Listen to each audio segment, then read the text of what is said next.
I think the experiences in Europe, the difficulties in Ireland and now Portugal and other countries are bringing home to Americans that this happens to countries and it might happen to us. This is At Brookings, a weekly in-depth look at the issues behind the news. This week, the battle to reduce the deficit.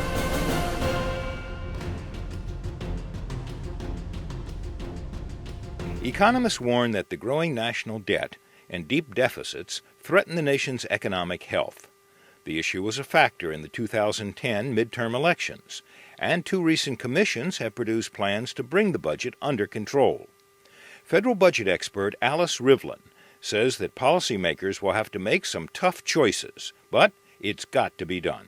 Alice, you've worked on budget and fiscal responsibility issues in the government and in the private sector for most of your career.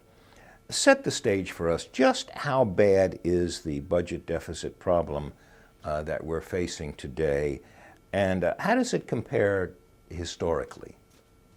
Well, you're right, Ron. I've been worrying about this for a long time, but we are in a uniquely dangerous situation right now for two reasons.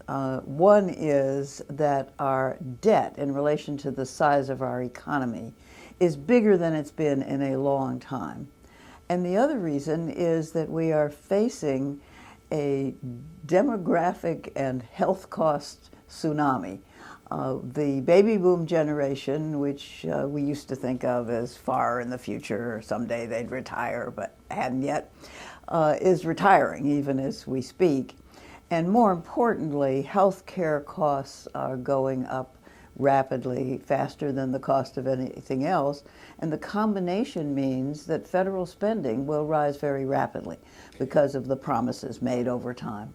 You were a member of two recent commissions on the deficit trying to come up with solutions. The commission appointed by President Obama and the commission you co-chaired with former Senator Pete Domenici.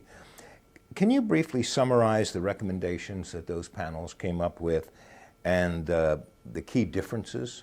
Both these panels address the same problem, the rising debt as we look ahead over the next couple of decades, rising rapidly to dangerous proportions. The only things you can do about that are to operate on both sides of the budget simultaneously. That is spending and taxing, or spending and revenue. Yes, and both commissions came to the same conclusion, which I think is quite obvious. You can't do it all on the spending side, though the rate of growth of spending must be reduced, and you can't do it all on the revenue side, although we're going to need more revenue. So what both commissions did was a little bit of everything.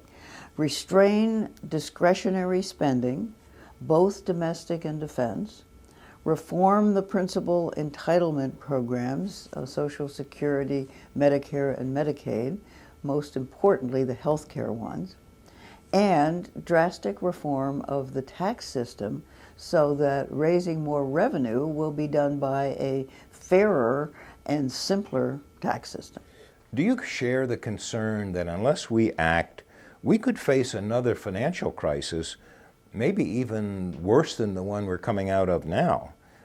Give us your assessment of how close you think the United States is to having the kind of budget meltdown they had in Greece and Ireland. I'm very worried. Now, we're not Greece, we're not Ireland, we're a much bigger, stronger economy.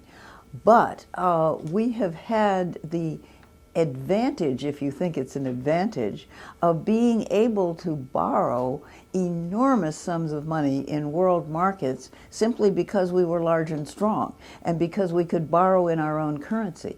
And we've taken advantage of that and borrowed much too much and put ourselves on a trajectory for borrowing more and more. Now, that can't go on. It is, as they say, unsustainable, very clearly unsustainable. Now, how long can it be sustained? Nobody knows. Will our creditors around the world, who include the Chinese and other countries, give up on us and conclude that we are not fiscally responsible and they don't want to hold so many of our bonds? That's certainly possible. And it might happen in the next couple of years. If that happens, the consequences will be dire. Once the world markets lose confidence in Treasury bonds, then we're in real trouble. You say you're concerned. Do you think the message of urgency is getting beyond the Beltway? Are we at a point where the load of debt is clear to the public and is a real concern to them? Is there real momentum for action? I think there's hope that the public is aroused. Now, the problem is that anything you do about containing the debt is very unpleasant, because it means either cutting spending, the growth of spending, or raising revenues. And nobody wants to do either, and the reason we're in this mess is exactly that nobody has wanted to do either. Thank you very much, Alice. That was very enlightening and helpful. Thank you, Ron. Stay up to date with the latest research, learn about Brookings events, and search our directory of experts, all from your mobile device.